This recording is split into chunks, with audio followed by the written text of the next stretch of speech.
अस्सलाम वालेकुम। आज हम जो बात करेंगे वो करेंगे बूटस्ट्रैप के अंदर हेडिंग या हम किस तरह से मुख्तलिफ हेडिंग्स को इस्तेमाल कर सकते हैं, या मुख्तलिफ जो क्लासेस हैं हेडिंग्स के हवाले से, या और जो दूसरी क्लासेस हैं किस के उससे हम अपने टेक्स्ट को ज़्यादा खूबसूरत बना सकें देखने के अंदर। तो बूटस्ट्रैप के अंदर इसके लिए कुछ क्लासेस अवेलेबल हैं, तो उसको हम पहले देख लेते हैं। पहले कुछ हेडिंग स्टाइल थे तो पहले उसकी बात कर लेते हैं। पहले यहाँ पे I will start from a div. I'm taking here a div and I'm writing a text here. I am a heading.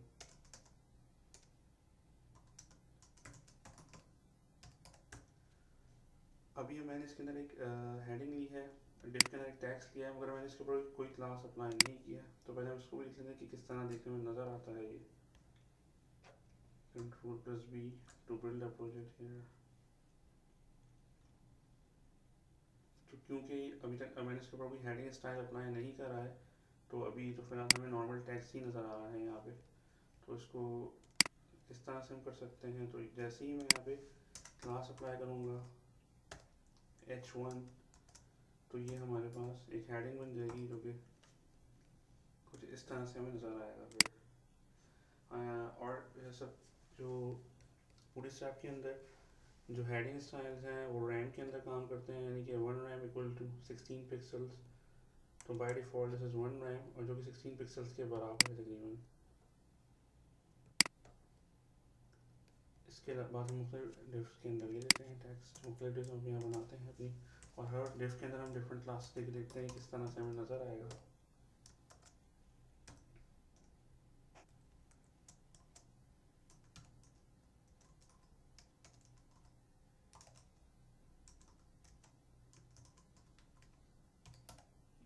तो मैं मेंशन भी कर सकते हैं कि I am using which style here, this is H1, this is H2।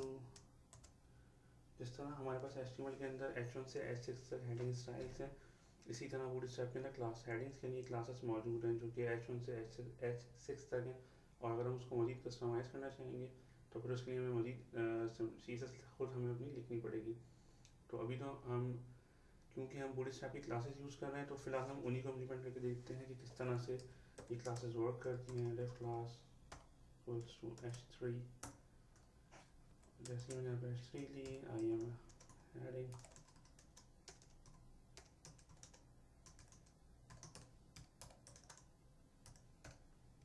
इसको हम करते हैं कॉपी। मैं इसको कॉपी कर देता हूँ सबको एक बार H6 तक।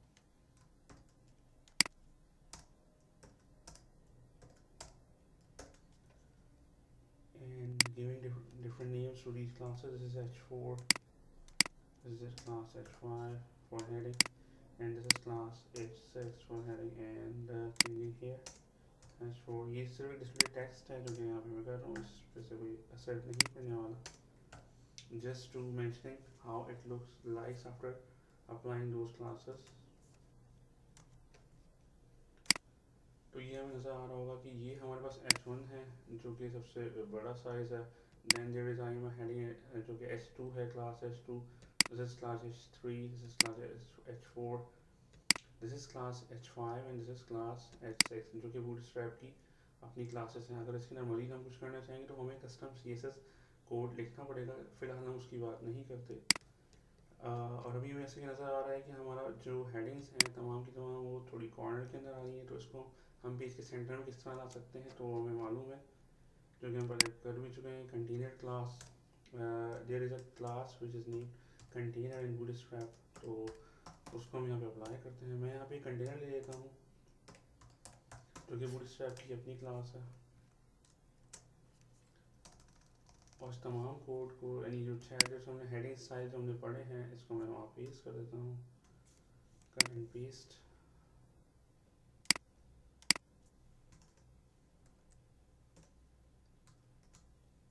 ताकि हमें नज़र आए कि जो हमने काम किया है हम किस तरह से टेक्स्ट जो हमारा कोड है इसको हम थोड़ा सा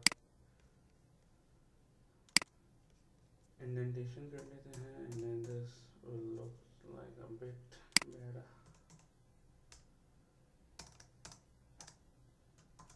तो अब मैंने इसके अंदर कंटेनर लिया है। इस कंटेनर क्लास हमें पता है क्या करती है। कंटेनर क्लास हमें इस तरह की मैंने पिछले ट्यूटोरियल में बता चुका हूँ कि कंटेनर क्लास जो है पेज के सेंटर में लेकर आती है, यानी लेफ़्ट और राइट से पेज को इक्वली मार्जिन प्रोवाइड करती है, और जिससे हमारे जो डाटा है वो हमारे कंटेंट है वो पेज के सेंटर में राइट और लेफ़्ट के लिहाज से आ जाता है। यानी कि कुछ इस तरीके से। तो हमें नज़र आ रहा है कि हमें लेफ़्ट से कुछ स्पेसिंग यहाँ से मिल चुकी है, और सेम सेम इसी तरह हमें राइट से भी मिली होगी। हम उसे स्पेक्ट एलिमेंट करके भी देख सकते हैं। तो अगर मैं इंस्पेक्ट एलिमेंट करता हूँ एंड आफ्टर इंस्पेक्टिंग दिस, तो यहाँ पे जैसे ही हम इसके अंदर जाएंगे, let's see it again, this is not showing here.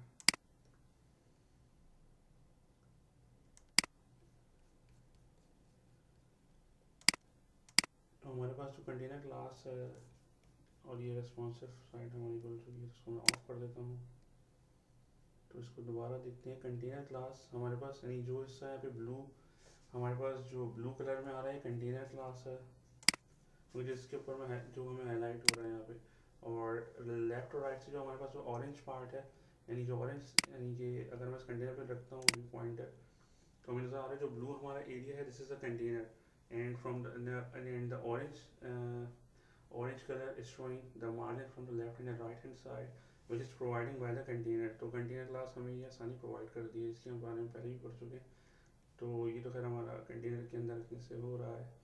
और बाकी डिफरेंट हेडिंग स्टाइल हमने देखे हैं। क्लास H1 से हेडिंग साइज क्या आ रहा है, क्लास H2 से क्या आ रहा है, क्लास H3 से क्या आ रहा है, H4 से, H5 और H6। तो H6 जो है, अगर इसके अंदर हम एक और चीज़ है कि पूरे स्ट्रैप के अंदर जो सबसे जो लार्जेस्ट जो साइज, यानी जिस तरह HTML के अंदर होता है कि H1 शो करता है हाईएस्ट, या जो सबसे बड़ा टेक्स्ट दिखाता है हेडिंग के तौर पर, जिसको हम कस्टमाइज भी करते हैं अपने तौर पे। तो इसी तरह यहाँ पे अगर हम H1 क्लास को देखें तो यहाँ पर हमें ये नज़र आ रहा है कि फ़ॉन्ट साइज़ यहाँ पर 2.5 रैम है, और इसी तरह H2 है हमारे पास, वो हो जाएगा 2 रैम, H3 इज़ 1.75 रैम, और इसी अगर मैं H6 पे जाता हूँ तो H6 है हमारे पास 1 रैम, और 1 रैम इज़ अप्रॉक्सीमेटली 16 पिक्सल्स। तो आप इसको फिर मल्टीप्लाई करके देख सकते हैं। ये 1.25 है तो आप इसको 16 से मल्टीप्लाई कर देंगे और पिक्सल्स के अंदर हमारे पास ये रिजल्ट आता रहेगा। और ये 2.5 रैम है, अगर मैं इसको मल्टीप्लाई करता हूँ 16 से, तो this will be about 40 pixels. तो ये जो हाई, ये जो फॉन्ट साइज है H1 का, ये हमारे पास तकरीबन होगा 40 पिक्सल्स का। तो 1 रैम इक्वल टू 16 पिक्सल्स, तो इसको हम लिख भी देते हैं।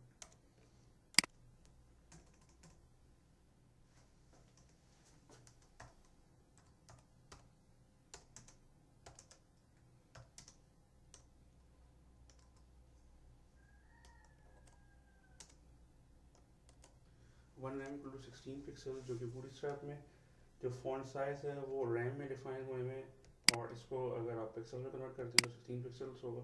और मज़ीद अगर आप 1 रैम है, यानी H1 H6 सॉरी जो स्मॉलेस्ट है, वो H6 जो है सबसे ज़्यादा स्मॉलेस्ट है, और वो हमारे पास 1 रैम शो कर रहा है, ठीक है। और अगर H5 को देखते हैं तो 1.25, तो सिंपली इसको मल्टीप्लाई कर देंगे। This is all about multiplication, तो आप इसे कन्वर्ट कर सकते हैं पिक्सल्स के अंदर, ठीक है। मज़ीद हम देखते हैं और कौन सी क्लासेस हमारे पास मौजूद हैं।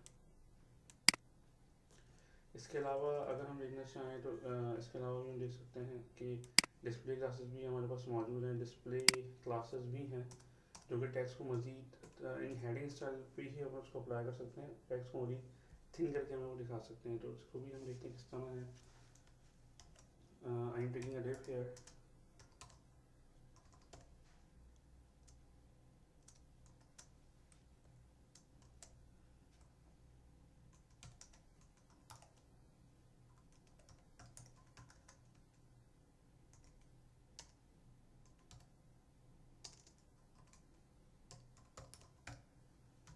अभी हमने इसके ऊपर कोई क्लास अप्लाई नहीं करी है, और जैसे ही इसके ऊपर मैं क्लास अप्लाई करता हूँ डिस्प्ले 1 की, तो देखते हैं क्या होता है। इंस्पेक्ट एलिमेंट को मैं हटा देता हूँ। तो देखिए जैसे मैंने डिस्प्ले यहाँ पे अप्लाई करा है, तो ये भी एक हेडिंग स्टाइल है, मगर इसके अंदर एक थोड़ा सा जो हमें फ़ायदा है, देखने में बहुत ज़्यादा ज़बरदस्त लगता है, अच्छा लगता है कि टेक्स्ट हमारे पास जो है काफ़ी ज़्यादा थिन आ रहा है, जो कि इसको काफ़ी ज़्यादा स्टैंड आउट करता है। तो इस तरह हमारे पास जो है पूरे स्टैप के अंदर display 1, display 2, display 3 and display 4 चार क्लासेस मौजूद हैं जो कि मुख्तलिफ साइजेस में इस टेक्स्ट को ही दिखाएंगे। तो मैं इसे कॉपी कर लेता हूँ और फिर